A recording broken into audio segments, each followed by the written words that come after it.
तो मेरे भाई ये साल की जंप फेस्टा में ओडा ने हमको बहुत ही एक खतरनाक मैसेज दिया है यार। ये मतलब इतना इंसेन चीज़ है। यहाँ पर ओडा बोल रहा था वन पीस को लेके, मैं मतलब सोच में पड़ गया कि भाई ये तू ही बोल रहा है ओडा, क्योंकि यहाँ पर कई सारी चीज़ों को डिस्कस किया गया है यार। मैं इसके बारे में इंडिविजुअली बात करूंगा। यहाँ पर मेरे पास सैंडमैन के जरिए से, थैंक्स टू सैंडमैन, मेरे पास उसका स्निपेट है, समरी है। मैंने ऑलरेडी जो लॉन्ग मैसेज ओडा ने हमको दिया था वो ऑलरेडी मतलब मैंने रीड कर लिया है। तो ये समरी में जो कुछ भी लिखा है वो सच है, ठीक है। पर ये जो कुछ भी ओडा डिस्कस कर रहा था मेरे भाई, ये काफ़ी इंटरेस्टिंग और मैं भी सरप्राइज था कि क्या क्या ओडा हमको बता रहा था इन सब सारी चीज़ों में। चल बात करते हैं इसके ऊपर। ये समरी के पहले सेक्शन में लिखा है, regarding anime film I have not been told that I am allowed to say this, but this can not really be called smooth progress. Still this might make people say Oda actually said it, hurry up, ha. It is definitely a topic many of you are curious about, so please wait very patiently. तो यहाँ पर मेरा भाई मतलब हमारा भाई Voda यहाँ पर हमको हिंट कर रहा है एक नए मूवी को लेके यार। नेक्स्ट जो प्रीवियस का मूवी था वो था फिल्म रेड। फिल्म रेड के बाद क्या आने वाला है मुझको पता नहीं है, पर यहाँ पर डेफिनेटली हमको ओडा बता रहा है कि उनका प्लान्स है, उन लोग प्लान कर रहे हैं और एक मूवी को लेके। और ये बहुत ही एक अच्छा बात रहेगा यार। फिल्म रेड के बाद हमको और एक मूवी जो मिलेगा वो बहुत ज़्यादा एक कूल मूवी रहेगा। मुझको पता नहीं वो किसके ऊपर फोकस करेगा। जो प्रीवियस का मूवी था वो फोकस कर रहा था, फिल्म रेड फोकस कर रहा था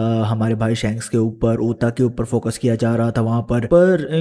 we should be very happy man that another one piece movie is in production and I'm really happy about it. It will be interesting to see as to what the movie is going to emphasize upon. But हाँ यार, ये अच्छा बात था। ये spoiler के next section में Voda हमारा भाई मांगा के बारे में बात कर रहा है। ओडा यहाँ पर बोल रहा है, since it is jump fest, let me talk about the manga itself. After a very long flashback, or rather after letting you learn a bit of history of Elbaf, we return to the present. As we come back to the present, the way Elbaf appears should become clear, and then boom, we end it in a flashy way. From here on, things become very tough. तो मेरे भाई यहाँ पर Voda हमको पता है कि हम लोग फ्लैशबैक में, एक्सटेंडेड फ्लैशबैक में हैं। हम लोग गॉड वैली इंसिडेंट के ऊपर फोकस कर रहे थे, रॉक्स पायरेट के ऊपर फोकस कर रहे थे, रॉक्स डिजाबैक के डिमाइस के बारे में फोकस कर रहे थे। वहाँ पर लोर बहुत इंसेंट था, डेवलपमेंट बहुत इंसेंट था। गॉड वैली इंसिडेंट बहुत ज़्यादा एक क्रूशियल इंसिडेंट है पूरे वन पीस के स्टोरी स्ट्रक्चर में, क्योंकि वहाँ पर से ही कई सारी चीज़ें किक स्टार्ट किया था। तो वो हम लोग मतलब मुझे लगता है कि हम लोग वो और 2 चैप्टर में ख़त्म करने वाले हैं पूरा फ्लैशबैक। अब गॉड वैली का मतलब पूरा सेगमेंट जो था वो खत्म हो गया है। यहाँ पर हम लोग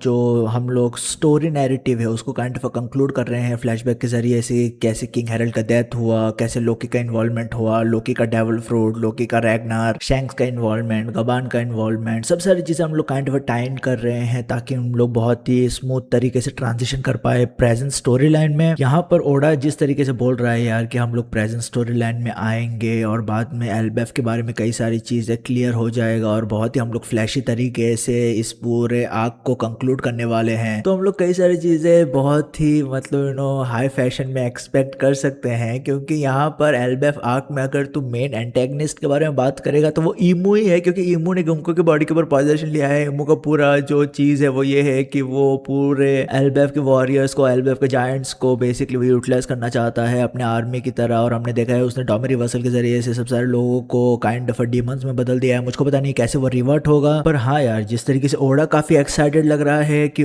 मतलब वो बोल रहा है कि मैं बूम की तरह मतलब एक बैंग की तरह ये पूरे आर्क को कंक्लूड करूंगा, वो बहुत ज्यादा क्रेजी है। देखेंगे कि ये मतलब ये आर्क कैसे कंक्लूड होता है इवेंचुअली, वो देखना इंटरेस्टिंग रहेगा। बट हाँ यार, ये समरी के 3rd सेक्शन में यहाँ पर लिखा गया है, we are heading to that island which only the pirate king was ever able to reach, the man marked by flame will also appear, character who never had the chance to meet will finally encounter each other, those two will meet and those two will meet as well। मेरे भाई ये क्या क्या बोल रहा है यार यहाँ पर Oda, this is going absolutely insane मेरे भाई। ठीक है, यहाँ पर मतलब ओडा हमको बता रहा है कि एल्बेफ के बाद हम लोग एक आइलैंड पे जाएंगे जहाँ पर पायरेट किंग ही पहुंचा है। मुझे लगता है मुझे ऐसा लगता है कि यहाँ पर लाफ्टेल के बारे में बात नहीं चल रहा है, मुझे लगता है यहाँ पर लोथस्टार के बारे में बात चल रहा है। मैंने भी बोला था कि किस तरीके से हम लोग मोस्ट प्रॉब्ली लोथस्टार पे ही जाएंगे, वहां पर ही जाएंगे एल्बेफ के बाद, क्योंकि वो kind of a natural direction है जहाँ पर हमारे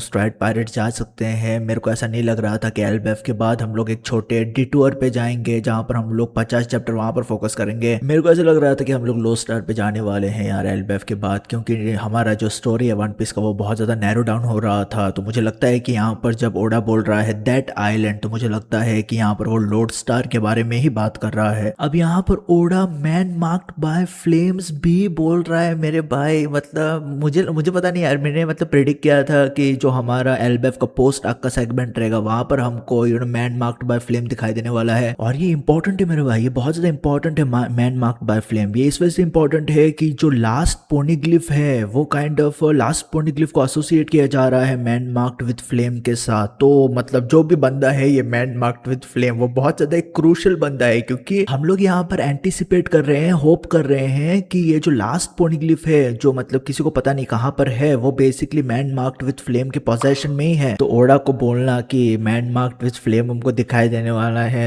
that is crazy bro, that is crazy my guy. अब यहाँ पर जो ओडा बोल रहा है कि कैरेक्टर जो कभी भी मिले नहीं थे उन लोग मिलने वाले हैं, पहला मेरा मतलब दिमाग है यहाँ पर ओडा दो इंस्टेंसेस या दो लोगों के बारे में बोल रहा है, मतलब दो इंस्टेंसेस के बारे में बात कर रहा है, ठीक है। तो मेरा मतलब जो पहला दिमाग गया वो था कि शैंक्स और लूफी मिलने वाले हैं। बाद में मैंने थोड़ा इसके बारे में सोचा तो मेरे को ऐसा लग रहा है कि यहाँ पर ओडा मतलब मैं भी बोल रहा है लूफी और ड्रैगन के मुलाकात को लेके। यार मुझे लगता है कि लूफी और ड्रैगन मिलने वाले हैं यार एलबेफ के बाद, that will be crazy bro. Like Luffy और ड्रैगन आमने सामने, उन लोग के बीच में बात क्या हो गया यार, क्योंकि मैं ऑनेस्टली बता रहा हूँ जब मैंने उसको देखा कि मतलब कैरेक्टर्स मिलने वाले हैं, और यहाँ पर अगर तू एक्सटेंडेड समरी देखेगा तो ओडा ने एक स्पेसिफिक सेंटेंस यहाँ पर मेंशन किया। वो बोल रहा था कि this will be the year, मतलब 2026 will be the year of encounters, ऐसा वहां पर लिखा गया था मेरे भाई। तू जाके समरी रीड कर सकता है, ठीक है, सैंडमैन के पास रहेगा या तू बेसिकली प्यू ट्विटर पे फॉलो करके वहां पर से तू ले सकता है वो समरी। तो वहां पर जो मेरा मतलब एक लाइन जो मेरे दिमाग में अटक गया वो ये था कि ओडा स्पेसिफिकली बोलता है कि 2026 will be the year of encounters. तो क्या मतलब शैंक्स और बेसिकली लूफी मिलेंगे, ड्रैगन और लूफी मिलेंगे, शैंक्स और ब्लैक बियर्ड मिलेंगे। पर मेरा दिमाग जो था, मतलब मैं बता रहा हूँ, मैं स्ट्रांगली मतलब महसूस कर पा रहा हूँ कि लूफी और ड्रैगन मिलने वाले हैं मेरे भाई, ठीक है। मुझे लगता है कि लूफी और ड्रैगन मिलने वाले हैं। और ये एनकाउंटर्स के बारे में जो ओडा बता रहा है, यहाँ पर दो इंस्टेंस दिया है। मुझे लगता है कि पहला इंस्टेंस शैंक्स और लूफी हो और दूसरा इंस्टेंस में भी मोस्ट प्रोबेबली ड्रैगन और लूफी है, ठीक है। ये समरी के एंडिंग सेक्शन में लिखा गया है, next year might be an encounter festival, the story will move at high speed but without realising it I have grown older, so while also taking care of my own life and health, I will continue sailing at the highest speed One Piece has ever had, steady and powerful. Next year or again next year, what lies ahead is a festival. Please look forward to it very much. तो हाँ यार, जैसे मैं बोल रहा था कि 2026 encounter का ईयर होने वाला है जहाँ पर लोग मिलेंगे, आमने सामने आएंगे एक दूसरे के, तो वही मैं बोल रहा था। मोस्ट स्पेसिफिकली वहाँ पर लिखा गया था, मुझे अगर सही से याद है तो 2026 will be the year of encounter और समथिंग लाइक दैट। तो उसके लिए मैं बहुत ज़्यादा एक्साइटेड हूँ यार। ओडा अपने हेल्थ के बारे में बात कर रहा है, वो बोल रहा है कि वो एज कर रहा है, वो बोल रहा है कि किस तरीके से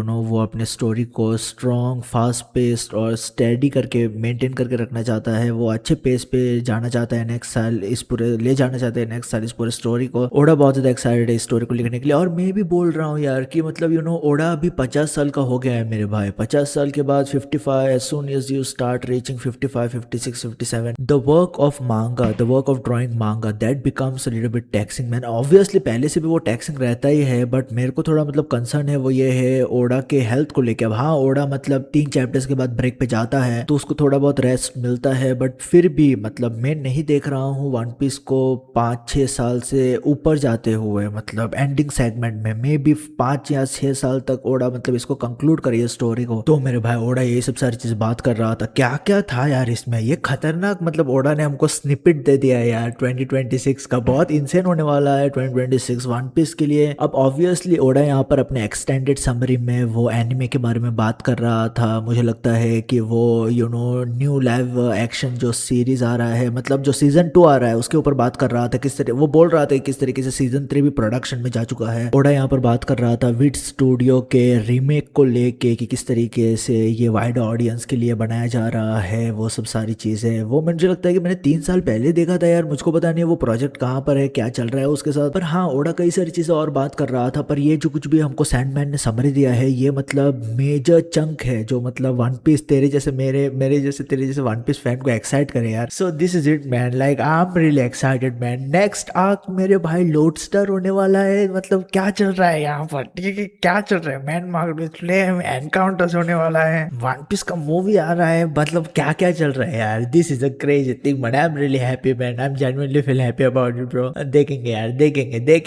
2026 कैसे जाता है देखेंगे, ठीक है। 2025 ऑलरेडी बहुत ज़्यादा क्रेजी रहा है गॉड वैली फ्लैशबैक को लेके। एल्बेफ में हम लोग जब एंटर किए थे मेरे को उतना फील नहीं आ रहा था एल्बेफ का, बट जैसे जैसे ओडा ने पेस बिल्ड किया यार, फ्लैशबैक में गए हम लोग, लोकी के कैरेक्टर को हाइप किया, इमू का इन्वॉल्वमेंट, लोर जो है, this is turning out to be a really insane kind of series, man. This is turning out to be an insane kind of stretch of chapters that we are going to experience eventually in 2026. पर overall तुम्हारा opinion क्या था इस पूरे message के लोग, तुम लोग क्या सोचते हो मेरे को डेफिनेटली बताना कमेंट सेक्शन में कमेंट करके। तो मैं शायद रखे भाई वी आर पे ख्याल रखो अपना, पीस मेरे भाई।